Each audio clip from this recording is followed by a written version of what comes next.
Hey, everybody, it's Wednesday. Welcome to Giant Bombcast Revengeance. I'm your host, Jan Ochoa. I'm an avid moviegoer and movie enjoyer. And joining me today, co-captain of the ship, he is the Waldorf to my Stantler, the Ropert to the Ebert. I think that's his name. I don't actually know. He's the thumb to my up, Jeff Grubb. Hi, everybody. I'm on Pandora. Look at me. Woo! I'm upset, Grubb, that, I was thinking of the world of Pandora. I was like, oh, man, I can't wait to recommune with Awa. And there was no communing with anything, let alone Awa, in this movie. No. Folks, welcome to Bombcast Revengeance. If you're listening live, we're doing this a little bit earlier in the week than we normally do because we thought, let's just talk about this movie now and get it out of our brains. The hot topic of this week is not a game, but a video game movie. That's right. For whatever reason, Jeff Grubb and I went to go watch the Borderlands movie. Yeah, I went to go see it at a theater that's the closest to me, but I've never actually been there. And I realized why, because when I take the family, they like want the comfort and all that stuff. They want the reclining sofa chairs and all that stuff. And this place didn't have that. So when Steph was picking the theater, we went to the other one. But went there. I was in line for the concessions and actually got someone recognized me because they were also going to the Borderlands movie. It's like, oh, buddy, yeah, this is where we're gonna meet, isn't it? Yeah. So that was pretty fun.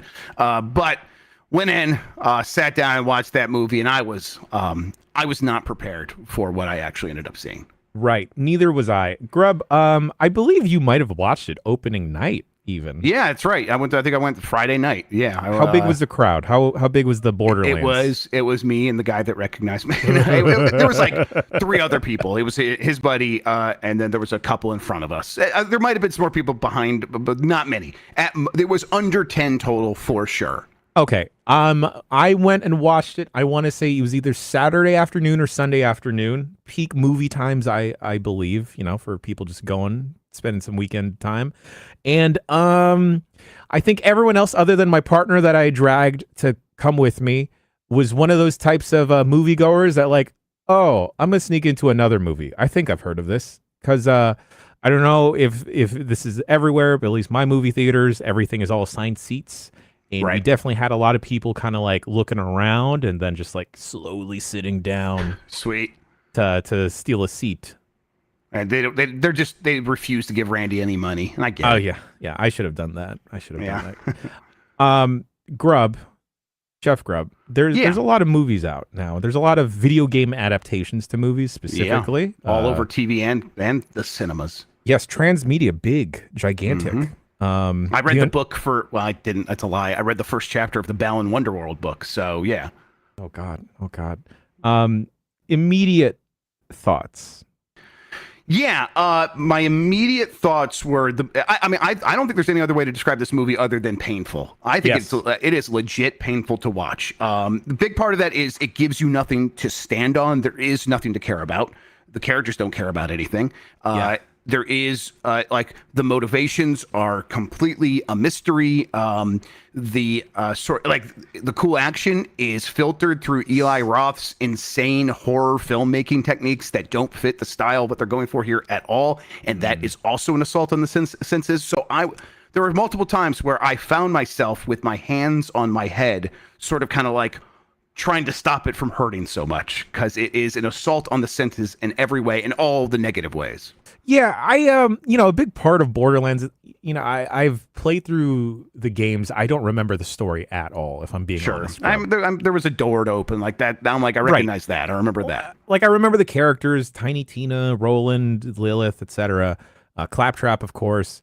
I hate to spoil it, folks, but Claptrap does not dab in this movie. That's right, yeah. Shit. But a big thing that I associate with Borderlands, and they even kind of hinted at it in like the beginning, like lore dump, is like just a bunch of guns, bunch of ridiculous guns. Right. That is what I remember to the lead up to the game as well. Some number that they did the factorial on it or whatever. It's like 14 million guns are possible to be combined in this game. Right. And then, I remember how everyone thought it was so funny that you reload a gun by just throwing it and then you just pull out a new gun.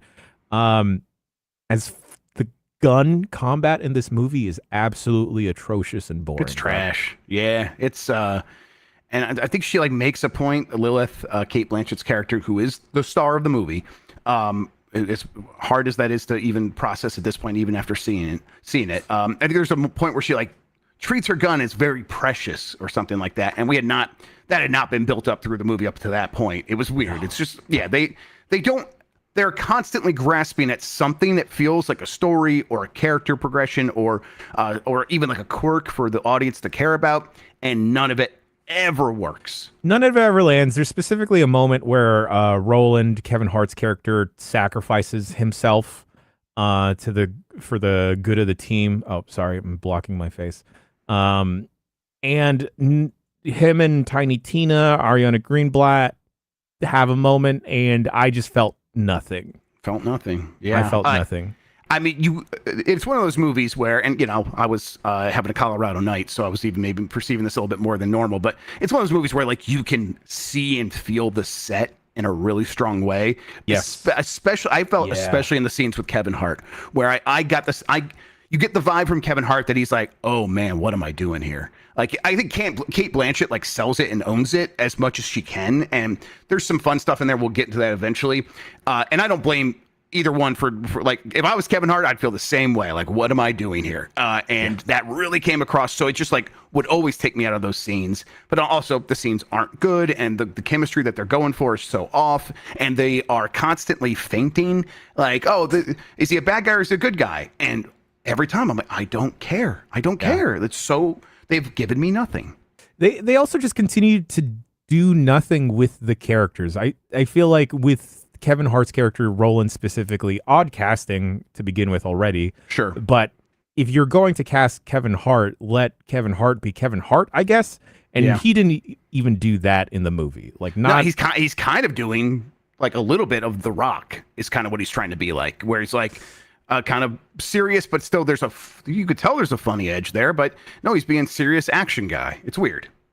When I left the theater, Grubb, I felt I tried recording my immediate thoughts, and I tried like 5 times in a row in just different places around the mall I was at, and I couldn't bring anything out of me. I couldn't bring any like goofs or to dunk on the movie, because there isn't even a lot to dunk on the movie because I have the plot here, and I wrote like a really short synopsis of it, so we can just kind of give people an idea of like what this movie is. So it's like, on Pandora, mercenary Roland kidnaps Tiny Tina with the help of Krieg, who's like the big psychopath. Meanwhile, bounty hunter Lilith is hired by Atlas to rescue Tina from them after realizing Atlas's true intentions, which is basically to use Tiny Tina to open the vault. Lilith teams up with Roland and Krieg. They discover Tina was genetically engineered to open the vault, where secrets of the Indrian's technology are kept. Lilith, the Firehawk, actually opens the vault and spoilers, everybody.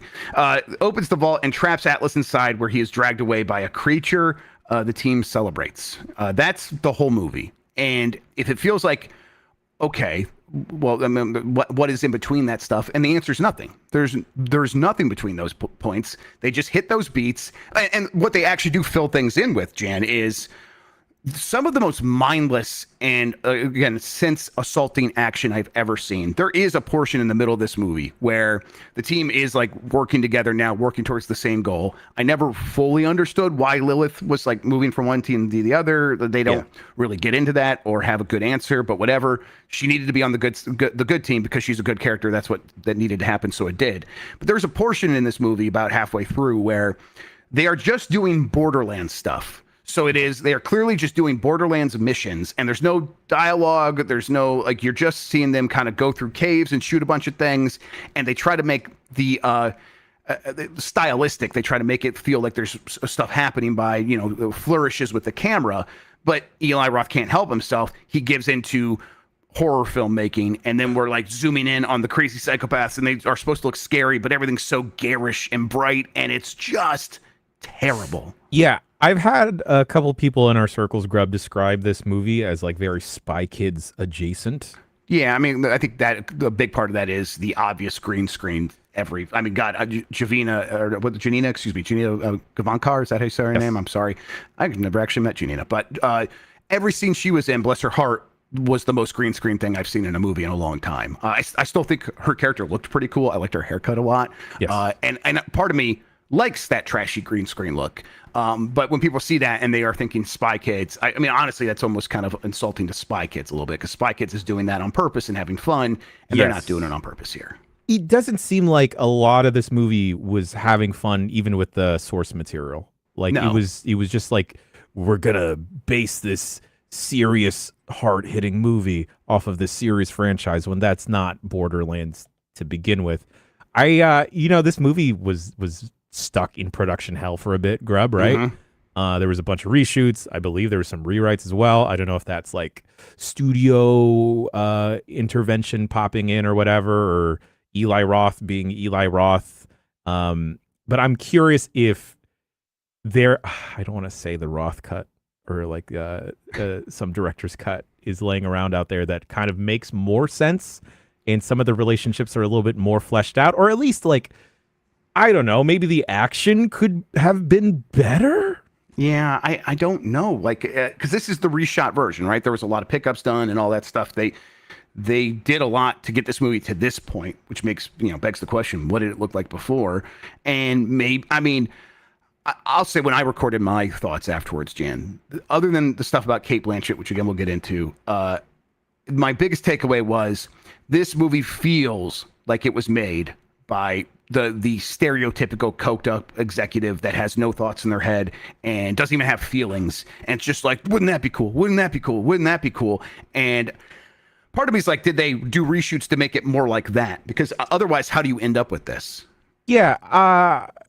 There's a fear in Hollywood of AI intervening too much and taking over the movie making process. And if you told me that AI had edited this movie together and like put the script together based off of like scraping information of Borderlands, I'd 100% believe you. Yeah. Was this movie filmed during the strike? The writer's strike? I want to say this was prior to this. The WGA strike? Yeah, it feels like it was filmed like well before that, because this was in production hell for a long time. Everyone says no, it was way earlier. Okay. Also, someone in chat mentioned that this movie was like going to be R-rated at one point.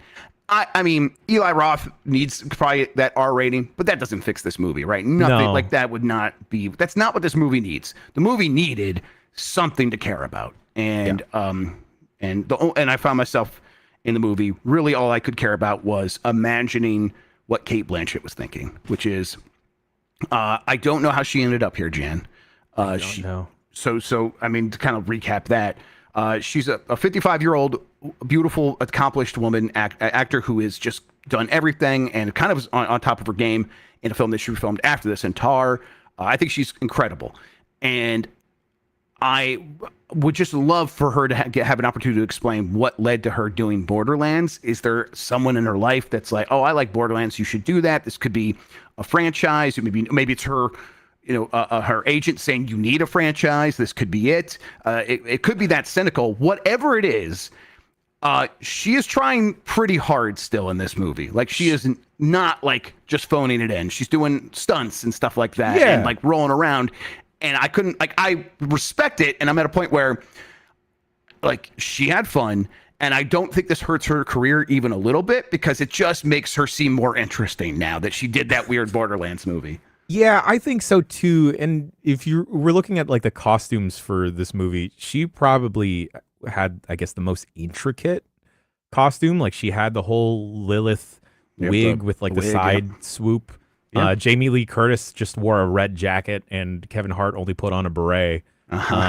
Also, oh my God, the wig that they put on Ariana Greenblatt was the worst fucking wig in the world. Rough. Yeah. And a lot of this movie sends, like, the Tiny Tina character, all that stuff.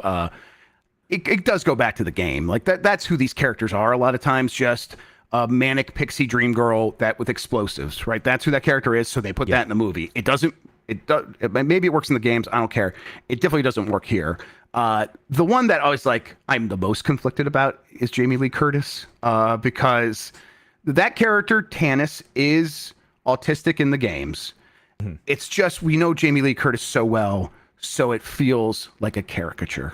to me. I don't know how other people feel. I don't know how people on the spectrum are going to feel about it. I imagine that it's probably not going to be like the greatest representation, but also maybe people are just like, no, Jamie Lee Curtis, a big actress, she's going for it. And I think JLC was trying to be as respectful as possible when she was doing it, but Sure. I definitely was like weirded out a little bit throughout the movie because of it. Yeah. Also, I don't know if this is, I mean, this may be attributed to poor directing, but the actor that they got to play as Atlas, the big bad of the movie, I didn't buy it. Completely unbelievable. Nothing. That's the most nothing, right? Because the threat never like really expressed itself in the movie. Early, he comes in as like this vision on another person's face, like it's a sort of a projection on someone else's face. So he's not present in that scene, and like like some people get killed for sure. Yeah. But it's like, okay, now Lilith is like working for this guy, and then she's making all these choices. And you don't feel the threat of Atlas like weighing on any of those choices. No. So he just feels completely absent until then the very end of the movie where he shows back up and he needs to open the vault and he's going to do some bad things at that point. And at that point, he just looks like a business middle manager. You're right. I don't just not buy it. It's like really actively bad. Yeah. Further odd decisions is the actor that they got for Krieg. As I think, yeah.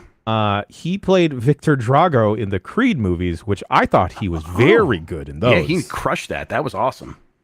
Here, he was kind of a nothing burger again of a character, and I understand that they're going for that mindless, sloth psycho. From Goonies. Yeah, sure, that type of brutish character, but we've seen that archetype of a character. And they try to have him have like a relation, like a big brother relationship with Tiny Tina, but I never bought it ever. It just feels very forced. It's like, what is the relationship here? Why do you care? You're not even giving me a moment to show the softer side of this character, because he is just like a blabbering like type of dude. That I think goes back to another one of the fundamental sins of the movie, is that there's never a time where you have a character that you get to know, and then they are confronted with a problem, and then when they make a choice, you go, yeah, that's just who they are. Of course, that's what they had to decide. It's not great, whatever it is. But I get why they did that, why they're in the situation, and why they found themselves making these choices. It's not that kind of movie. It is the kind of movie that you described there, where this is Krieg. He's a big brute. He's friends with Tiny Tina. He's of mice and menning her. So he just has to do those things because that's what that character always does. And that sort of working backwards from the character archetype is boring. And it's especially bad here because everything else isn't working as well. I'm someone who doesn't really care that much about plot and about many of the, or like, a movie even saying something, but I want to feel something. I think one of the blockbusters have really found this strong space recently with Top Gun Maverick is a movie that's not saying a lot, but it makes you feel a lot. Yeah. And I think that's where blockbuster movies should try to be. And this movie is on the opposite end of the spectrum, where it's definitely not saying anything. No, but it also is completely devoid of any emotion as well. And there are so many movies that this movie itself could try and ape and try and just be another one of those, but I don't think it even does that particularly well. You mentioned yesterday on the Bombcast, Grubb, that this was definitely trying to go for kind of like a Guardians of the Galaxy-esque vibe, assembling the crew together, the whole found family thing, Kate Blanchett as Star-Lord, and I did not pick up on that at all until yesterday. They did a poor job of it. Yes, it's that bad of a job where it's like, even though it's obvious what they're going for when you hear it, when you're watching, it's like, wait, what? Yeah. And it just seems incredibly damning that there are so many examples to pull from, not even in the last couple years, but the last 10, 15 years of cinema, to do like a overly bombastic action movie that is not taking itself too seriously. They could have done like a Bad Boys, and it feels lifeless. It feels super dull. Yep. Like I'm struggling to think of like any fun moments that I had with the movie other than like what I said yesterday, where I was just jazzed to see Janina and thinking like, homegirl got the bag. There we go. Yeah. Even like Jack Black, who's usually pretty reliable in these kinds of roles. First of all, it's like he's not doing exactly Jack Black voice. He's doing what's Cupcake? What the hell's the robot's name? Claptrap. Claptrap. Thank you. And whatever, like he's acting, so of course that's how it goes sometimes. But you could tell he wasn't on set. He said he never was on set or talked to any of these people about this movie ever. He recorded forever ago, and they used those lines. And you could tell, like, to a certain point, it's like we have to sort of build the rest of the movie around what we have with Jack Black here, because we had him for a little bit. Maybe we can't get him back or something, or we don't want to pay him again. Because it's like a lot of his, like, he is important to just about every scene that happens at a certain point. But it's like even he is not very fun in this movie, which is when you kind of like mess up Jack Black like that, where again, I think he's very reliable to be sort of fun in these movie roles. You have got a real problem. He's a super reliable hand, especially if you're just going to be using Jack Black's voice, then let Jack Black be Jack Black. That's Kung Fu Panda and Bowser. Right. Yeah, exactly. And it works really well in both of those. Yeah. I mean, I don't think Borderlands was ever sort of fertile ground for anything great. But this, the way I feel about this, other than it being like a gauntlet of pain and sadness, it represents the worst of corporate filmmaking. It really does. It is just people who don't understand why people like stories in the first place, making a movie and wanting to be important. And I know that Randy has distanced himself, but he kept saying he was on set every day and they were going to be overseeing everything. And I believe him after watching the movie. I do. Yeah. It just screams like the type of corporate overlord type of movie where it's like, you need to hit these beats and we don't care. You need to hit these beats. I don't care about the in-between. I don't care about the script. I don't care about the look of the movie. You just have to do this much for the trailers. Grubb, as of the weekend, this clocked in an $8 million at the box office. Yeah, with about $150 million after budget and marketing. It is one of the biggest flops of the year, one of the biggest flops in a long time. It is a real mess. I'm scanning through the IMDb here, and the thing is, like, I can't get over it that this movie has talent attached to it. Yeah, and not just in terms of the cast. You know, we've talked about Cate Blanchett, Kevin Hart. However you feel about Kevin Hart is a person that will bring audiences to movies because of Kevin Hart's comedic stylings, whether you like it or not. Jamie Lee Curtis, Ariana Greenblatt. Greenblatt was on a heater of a run. Yeah. She was in like the Barbie movie. She played Little Gamora in the Guardians movies. That's right. Yeah. I would even put Florian Montenot in that. And you have Jack Black and Gina Gershon, Grubb. Yeah. But then I'm also looking at the crew, and I feel some type of way about Eli Roth. I could leave him. Yeah, I think he sucks. I've never liked any of his movies. I really haven't. Yeah, I liked him in Inglourious Bastards, but that's a great character. It really is. That's the character, and does not show off his directing skills at all. Yep. I think they wanted to get Adam Sandler for that role, which would have been even better. But my God, yes. But like the cinematographer, like, I had a lot of problems with how the movie was shot, but it's the same dude that was a cinematographer for let's see, a movie that most folks would know, Death Wish, which I believe is like the Groundhog Day movie. Nope, never mind. This is a Bruce Willis movie. Yeah, that's right. Okay, yeah. Never mind.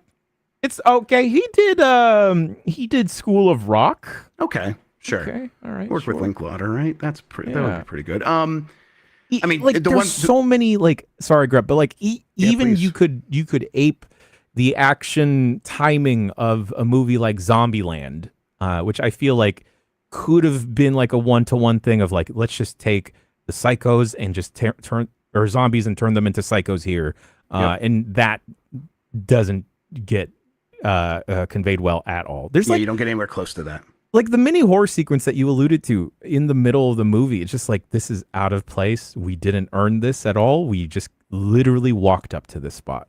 Mm-hmm. And it really feels like filler in a way that it's probably not how it was shot or written, but like what they needed after they sort of reworked this movie into whatever this is at this point. One of the names involved with the movie you didn't mention because he asked his name be removed, Craig Mazin, who responsible for Chernobyl, one of the best television miniseries of all time, and also The Last of Us. And he saw this shit. He's like, please, what's it called when you change your name? Expunge me? Yeah, expunge. Yeah, what they have like a name they use in Hollywood, Alan Smithy, like Alan Smithy me. I don't think they even did that. They just actually full up removed his name. But yeah, that's he could see it coming, and I could see why now after watching the movie. Yeah. This feels especially weird though for me, Grubb, because we're in like a post-Marvel boom, right? Like we've done and adapted like comic books, several video games now. Even the Twisted Metal show was fun for a couple episodes. I wound up checking it out. It was okay. You see Anthony Mackie getting punched by Samoa Joe. That's fun. Yeah.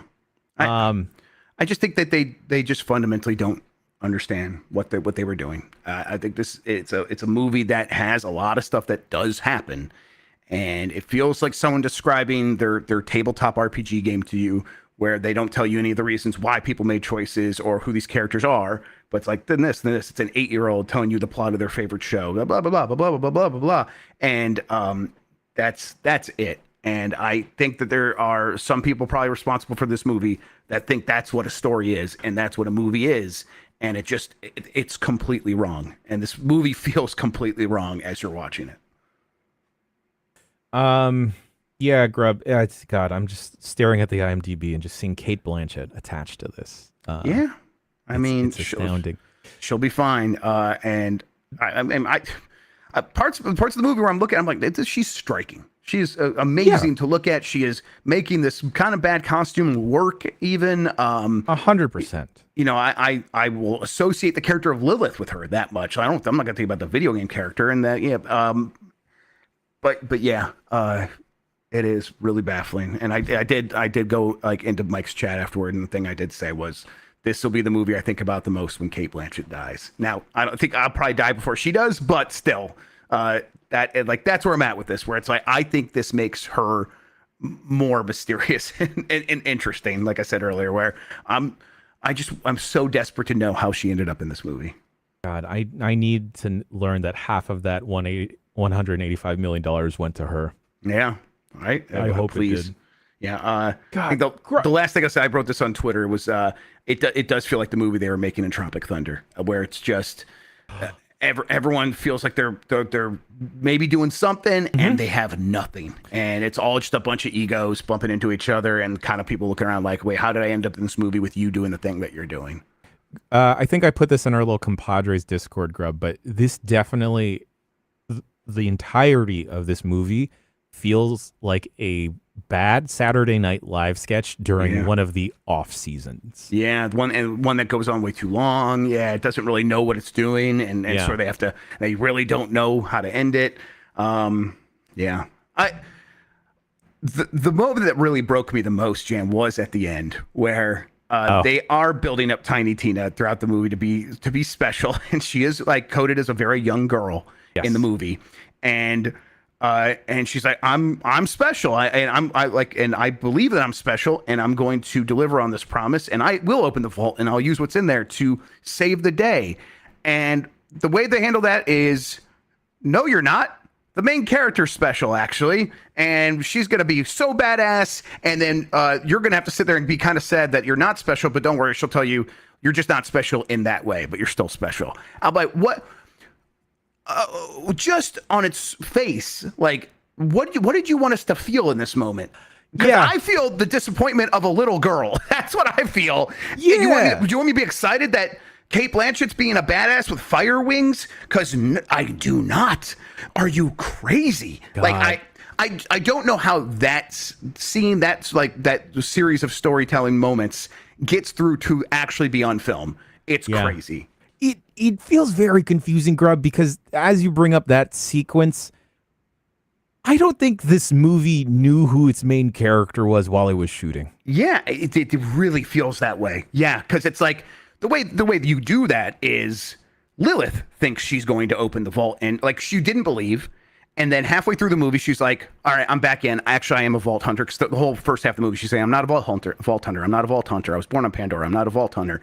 You make her believe she actually is a Vault Hunter, and that not only that, she's special.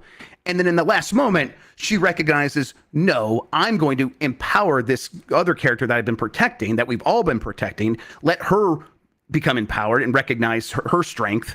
And then that moment is cathartic and beautiful and nice. And instead, what we get is, no, my OC, the number one character, my favorite, Lilith, is so sweet. Don't you want to get a tattoo of her? It fucking sucks. There's a moment where, the movie opens with Kevin Hart saving, or I guess kidnapping, Tiny Tina. And even in that moment, it's like, okay, is he the hero? Are we framing him as a good guy? And I think it's like they were conflicted, right? Because it's a 4-player game where you could pick any one of these characters. So they're like, well, we got to give each one of them their time. And they don't even really accomplish that. But all it does is just mess up the storytelling. All right. Grubb, one of my favorite movie podcasts specifically is the Rewatchables. They have a bunch of segments that I enjoy. I'm going to lift some of those. That's how podcasting works. I'm going to lift some of those segments, and we're going to give out some awards here, Grubb. Okay. All right. Love it. Casting what ifs. Who do you think could have maybe made this movie a little bit better with the casting? Or who could have substituted in for a different person? I think across the board, get rid of everyone who's in this movie and instead replace every single person with a WWE superstar. Make this a WWE film. And then it's like, it really quickly becomes, it's so bad it's good, I think, at that point. Well, that's the problem as well, Grubb. It's not even bad that it's good. It is not a fun to watch movie. Right. I got to a point where I was enjoying it because I was like, I cannot believe this movie is hurting me as much as it is. Like, how is this possible? And I was like curious to see how much more pain it could inflict. But if that doesn't sound fun to you, yeah, you're right. Like, cast Montez Ford as Roland and have him do the Street Profits gimmicks. Exactly. Yeah. They could do their finishing moves. Exactly. They could. Yeah. Oh my God. Yeah. You maybe not Braun Strowman as Krieg. Clearly. Yes. Tiny Tina could be Alexa Bliss or Liv Morgan. Either one. They're already basically these characters. Yeah. Becky Lynch as Lilith because of the neon orange hair. And then Jamie Lee Curtis's character. I don't know. Yeah, I don't know. Yeah, it's The Rock. There you go. Perfect. Yeah. And then have Dominic Mysterio be Claptrap. There it is. Oh God, he would be perfect. God, Dominic Mysterio is perfect, actually. All right, another segment from the Rewatchables. Could this be remade as a 10-episode Netflix series? Yeah, and I think it probably would be better, but not good necessarily. Yeah. Grubb, I can't believe I'm about to say this. I think Rebel Moon is a better movie than this. I think Rebel Moon's better, and Rebel Moon is complete trash too. But it resembles filmmaking a little bit. Like it looks like someone who's made a movie before, and this does not. Yeah. Oh my God, I can't believe those words just exited my mouth. I do think this movie is pretty close to being on the level with the Uwe Boll movie. I mean, it is higher budget. But in terms of like the way I feel about the story and the characters, which is nothing, is always how I felt about you people movies. Yeah, 100%. Next segment or award is Apex Mountain. Whose movie is this the best work that they will ever do? top of their career. I mean, I think when I look back and I think about what has Cate Blanchett accomplished, I will think about this movie in those terms a little bit. Like, clearly she's done better movies, but has she done a movie that like has had more of an impact on me? I don't think so. God, yeah. Bobby. This will be Bobby Lee's best movie. That's right. Thank you, Siegfried. That's good. Man, I really wish we could talk about the thing I want to talk about, Grubb, but we can't. One day. Yeah, one day.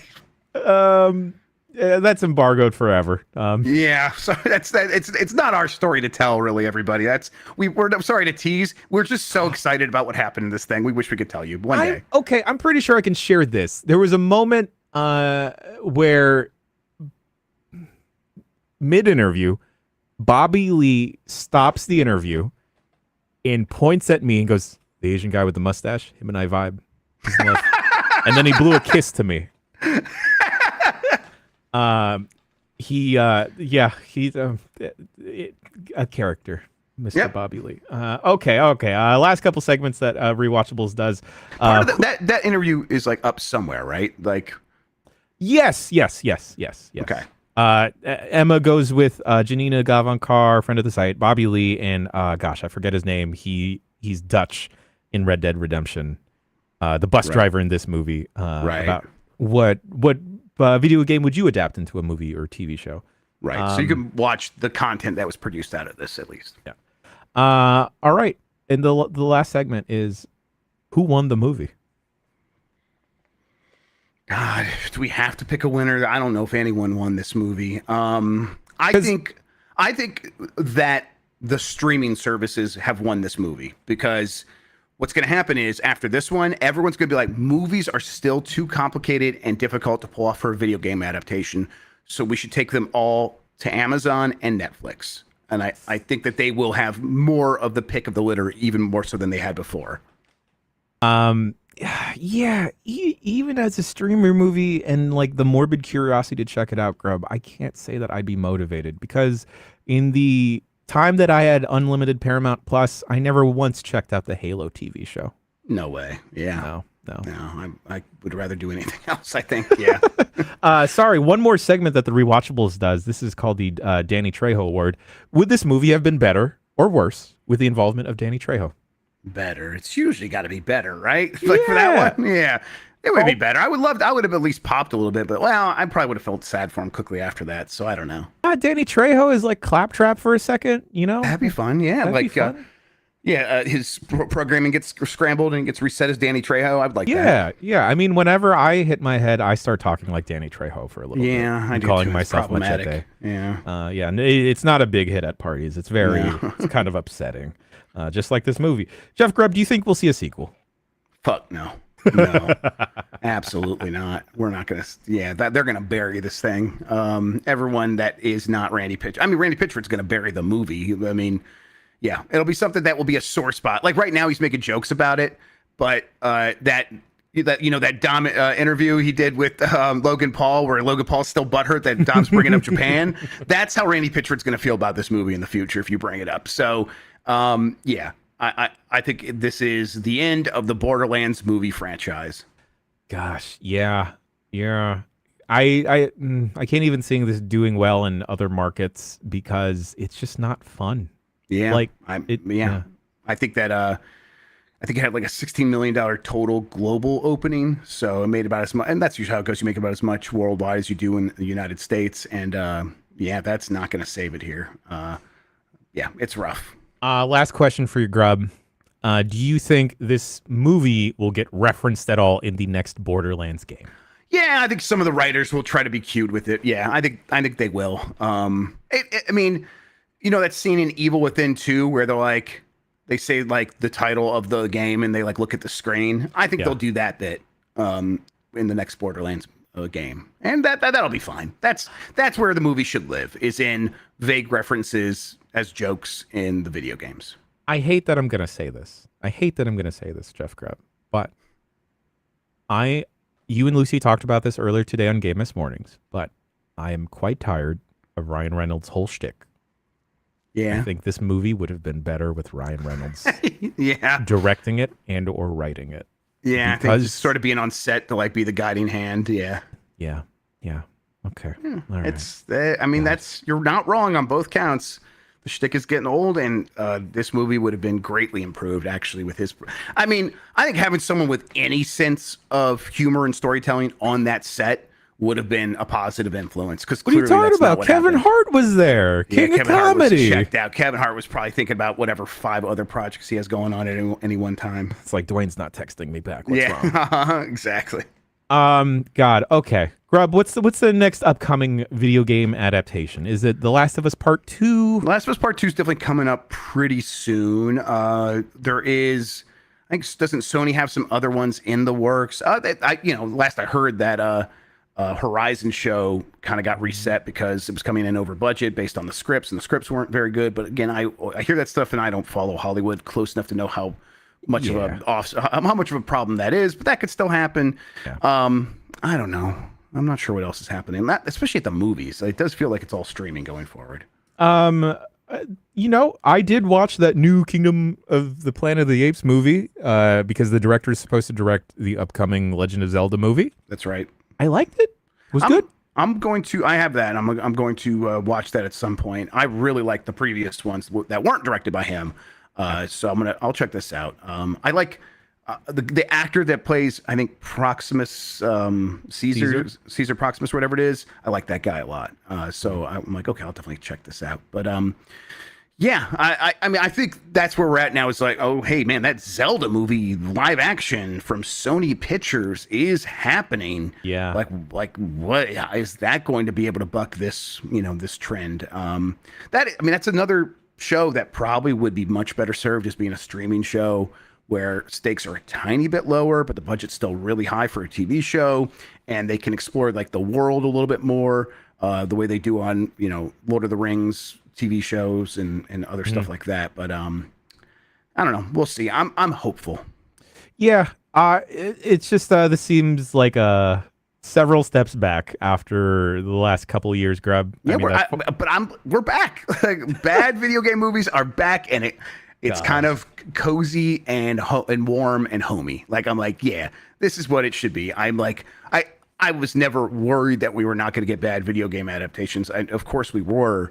But I was like, they'll probably be bad in a boring way. And as much as this is a boring movie, the ways in which it is bad are still pretty fascinating. So Sure. Yeah. I mean, I think this will be right at home in the pantheon of the Dead or Alive movie. And even like Double Dragon, like I think it's like worse than like Double Dragon. Even Double Dragon's kind of fun in some ways. This is just not. So yeah, it's in that pantheon. I believe you and Mike ranked like worst video game movies. Yeah, we did the Mount Rushmore. Yeah, I would watch Street Fighter Chun-Li several times before this. Yeah, there's a lot of those movies that are. Shouts out to Kristen Kruick. What's up? I think maybe in like 10 years, this might be an object of curiosity. It will, I think, need that time to ripen into the kind of bad that people are like, kind of like, remember that? We should watch that. It's going to take a few years before that can be the case, though, because right now it just feels so sad. Yeah, it feels that definitely really sad. And folks, that about does it for this week's episode of Bombcast Revengeance. That's the beauty of the Bombcast Revengeance. This will serve for whatever we need it to be. That's right. Jeff Grubb and I are going to get the hell off of this version of Pandora, and we're going to go to the proper one. Grubb, I should go fucking watch Way of Water. You're right, Jan. I know. Yeah. Oh my God. I almost kicked Bailey off of that podcast yesterday for the Way of Water slander. Watch her mouth. Yeah. Oh my God! I don't care that it's Women's Day. All right, like it's Way of Water. It's not Women's Day on Pandora. The exactly. Right one. God, it's a different frame rate when they go in the water. Anyway, Jeff Grubb, thank you for joining me, folks at home. Jan. Thank you for joining me. At the end of the day, don't even go watch this movie for curiosity's sake. It's not bad enough. Yeah. Congratulations on Randy pulling a fast one to get this movie made. Well done, dude. God, I hope he got to shake some hands and now has like celebrity phone numbers in his phone. He definitely does. Oh boy. Folks, we'll kind of see you next week for another episode of the Bombcast from Germany. The cruise, part of the cruise headed out to Gamescom. We're going to record a podcast out there. We're going to do our best to do that while Jeff Grubb and the home team hold down the fort. Grubb, thank you for joining me. People in chat would be fucking begging for Way of Water if they were watching this movie right now. Manna from heaven. God, just let me bask in the heavens, in the water. I can't wait for Fire and Ash next year. So hot for Fire and Ash. God, there was like a headline I saw rolling around Reddit today saying that Michelle Yeoh won't be released until Avatar 4, and I don't know if that means James Cameron. Unleash the Yeoh! I don't know if James Cameron is holding Michelle Yeoh hostage. We'll figure it out. We'll see you next week for another episode of the Giant Bobcast. God. Roland only has one gun in this movie. He doesn't shoot at little girls in your life. They're not special. He never fires off a turret ever. There is a turret sequence though on top of the car. I don't know who fired that. Yeah, but I was like, oh yeah, turret sequence, a video game movie. It's an automated turret. Yeah, oh that's right. When Tiny Tina's throwing like the rabbits at Lilith, and they were just like the worst throws in the world. Yeah, they made that real, like all those explosions really boring. God, I'm so sorry to everyone, but you got paid, right? You got paid. You got paid. Faded apart.